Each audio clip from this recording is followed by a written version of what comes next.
Bipartisan backlash is building against an effort by some state leaders to challenge a major public safety proposition that is qualified for the November ballot. Democratic leaders at the state capitol have signaled they're willing to repeal several bills on organized retail theft if voters approve that initiative to change Proposition 47. That law originally loosened penalties around drugs and thefts 10 years ago. KCRA 3 Capitol correspondent Ashley Zavala explains where these talks stand today. Well, we know negotiations are underway to try to get this issue off of the ballot, but we know there is division among Democrats today over how some Democratic legislative leaders are trying to do that.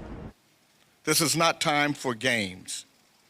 Every day, we bear the brunt of these issues. Supporters of the effort to roll back parts of Proposition 47 urging California's Democratic leaders to stop playing politics with public safety.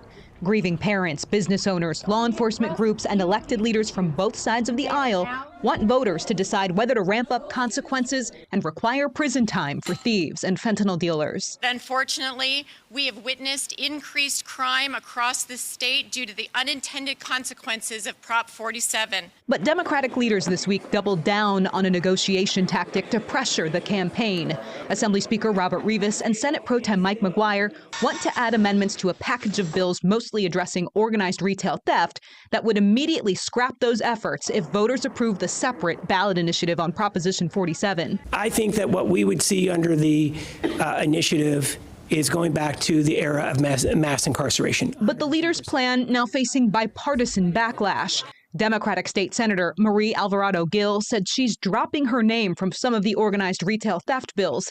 She tweeted, quote, "I oppose the amendments to these two bills, and I was not consulted about them prior. Let me be clear. I do support the Prop 47 reform initiative and believe voters have the right to vote on this. This is not about the policy, it's about politics." Others are concerned how those amendments could impact how the Attorney General writes what voters could see on the ballot. We also ask that our Attorney General do the right thing when it comes to the initiative, title, and summary by rising above politics. Meanwhile, two sources close to the situation told KCRA 3 Governor Newsom's chief of staff met with lobbyists working with the Fix 47 campaign Tuesday night to continue negotiations. The campaign spokesman at Wednesday's event said they've always been willing to hear out Democratic leaders. Legislative leadership, the governor's office have said they do not want to amend Proposition 47, and honestly, the problem cannot be fixed without amending Proposition 47.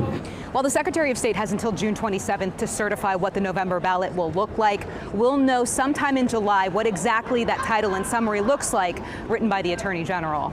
Reporting in Sacramento, Ashley Zavala, KCRA 3 News. Now, it is not clear when exactly lawmakers plan to add those controversial amendments to the bills on organized retail theft.